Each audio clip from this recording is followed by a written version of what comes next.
ए बायको, ए बायको, हे बघ काय आणले. काय आणलंय? कसे आहेत भाऊजी? हे बघ काय आणले. गाडी आणली फिरायला. होय हा. भाऊजीने घेतली काय? अरे हीड आहे का काय? मग आपल्याला आणली फिरायला. फिरायला म्हणजे कोणाची आणली फिरायला जायला? अरे हीड आहे का रे तू? काय आपल्याला आणली विकत. जा ताट कर पण जायला. नवीन गाडी आणली? हा नवीन आणली. आणि कशी तात्या गाडी आणली कशी आहे? अरे कायला मारायला गाडी आणली बाबा तू? आणि पैसे कुठून आणले गाडीला? पैशाचं काय करायचं आत्ताच तुम्हाला? आधी ताट तर करा. गाडी आणली इतकी मोठी. अरे गाडी पैशाचं आणली. काय करायचं म्हणजे? कुठून आणलं पैसे सांग मला. कुठून आणले पैसे?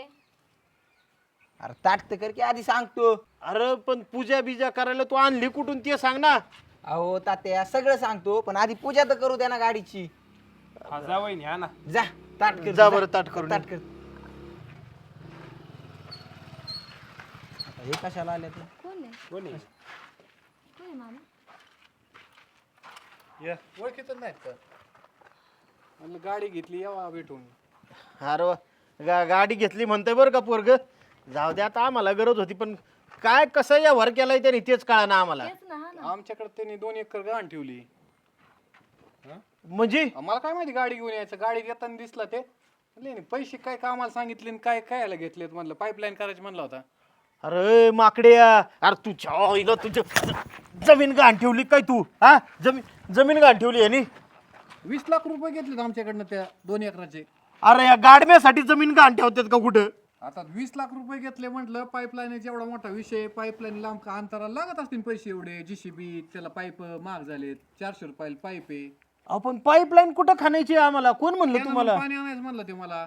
आणि त्याच्या नाव होती ते म्हणलं माझ्या मारीचं. म्हणलं तात्यांना विचारलंय का? म्हणलं तात्यांचं काय, जमीन माझी सगळं माझं.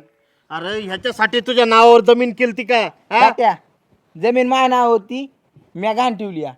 आणि त्याची पण मी 5 वर्षात माघारी घेणार आहे ती. पण गाडी येईन का परत? 5 वर्षात माघारी घेशील पण तुला एवढं डोकं आहे का? जमिनीची किंमत ही वाढत जाती, गाडीची किंमत कमी होत जाती. काय गरज आहे गाडी घ्यायची रे तुला? काय गरज आहे माझी? घेतली गाडी. गाडी फिरायला लागत होती घेतली. साऱ्या माझ्या मित्रांकडे गाडी आहे, मला काय असं नव्हती. बोली झाली आमची 5 वर्षात. तुम्ही कधीही पैसे आणून द्या याचा सहित आणि घेऊन जा. आता ह्या गाडीची किंमत उतरली की त्याचे 2-4 लाख कमी होणार.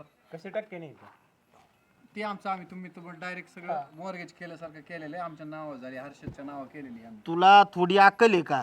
अरे ही माणसं एवढी पैशावाली. तुमचं काय नाव घालावं म्हणलं, परत तुम्हीच आम्हाला म्हणता 4 चौकात बाबा की तुम्ही मुदत संपत आली. 5 वर्षांनी बोंबलण्यापेक्षा थोडा आता ती तुमचं करा. 5 वर्षात नाही झाली ते आम्ही हक्काला तयार. आम्ही त्यात नांगर घालणार. तुमचा आमचा संबंध संपला म्हणणार. नाही पण तुम्हाला दोष देत नाही मी. अरे पण तू शिक. याजानी पैसे देतोय माणूस हा एवढा सावकार आहे आणि दुचाकी हिंडतोय आणि तू वावर ऐकून गाड्या घ्यायला लागला काय असल्या? यांचं काय पेढे द्या वहिनी आम्हाला. अहो कशाचे पेढे? आम्हाला काही माहिती नाही काय नाही. ह्यांनी मनानेच कारभार केलाय ना. असं कसे पेढे? अहो पण ह्यांनी थोडाफार विचार करायला नको का हो? हा खुशाल आहे, जमिनी गहाण ठेवतोय गाड्या घेतोय. उद्या नाही आमच्याकडनं फेडणं झालं पोरांनी काय करायचं तुझ्या?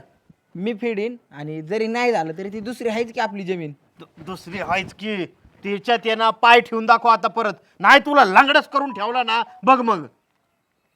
लाज वाटत नाही का तुला? दुसरी जमीन ये म्हणतोय. फुकून टाकायची का ती? सगळेच टाक फुकून आणि बस बोंबला तिथं. होय पेढे नाहीत तर मग आम्ही काय थांबून उपयोग आहे? आम्हाला सांगणं काम होतं आता. तुम्हाला आम्ही सांगितलं कधी फेडा कधी पैसे घेऊन या. चला, घेऊन जा. अरे आणि ह्यो कशाला आणलाय? हा गाडी चालवाय आणलाय. तुला गाडी चालवता येत नाही तरी मराई घेतली का ती गाडी? अय लांबाट्या, अरे तू तरी समजून सांगायचं ना त्याला. आता मला काय माहिती, आण म्हणला नाही म्हणला घरी तर आणली घरी. शिकण की तात्या मी गाडी पण. अरे पण गरज काय शिकायची? बार द्यायला शिक, खत टाकाय शिक, औषधं माराय शिक. हा हे काय गाड्यात घातलंय असलं? हा त्यालाच फाशी देऊ वाटत तुला. हे काय घड्याळ असली अंगठ्या? अरे जरा सुधर. लग्नाआधी तर वाया गेलेला होता. म्हणलं लग्नानंतर तरी सुधारशील. पण तू हे येडपट बनवशील त्या सुनबाईला बी. आईला काय करावं ते कळण झालंय. मामा आता काय करायचं? आता महागारी तरी घेतात का काय? हा आता माघारी कायच? आता बसा नवरा बायकोन हिंडत येतात. मला नव्हतं घर, मला माहिती पण नाही आणणार आहेत म्हणून. मला कुठं सांगितलंय? नाही तर मी नसते आणू दिली. काय करावं काय कळाना झालंय बाबा. तुम्ही ना सरळ ही दुसऱ्याला ऐकून टाका, पैसे घ्या आपले नवीन हायतवर आणि हाय तसेच त्या माणसाच्या हवाले करून द्या. अगं 2-3 लाखाचा तोटा येईन लगेच गाडी इकली तरी. आपण मामा आता 2-3 लाखाचा येईन, पुढे गेल्यावर किती लाखाचा येईन माहिती का तुम्हाला? बरं जाऊ दे, एक काम कर आता. दारात आलंय वाहन आपल्या, त्याला असं हुंडारून लावून आहे, त्याची पूजा कर. मी बघतो पुढं काय करायचं, आणि नसलं तर माझ्या मी जबाबदारीने फेडीन. पण ह्या असल्या उंदऱ्याच्या हातात कारभार देणार नाही मी. अरे पोरग झालंय का ढेकून झालंय ते कळना मला. यो बसलाय माझ्या प्रॉपर्टीवर नांगी टाकून. इथून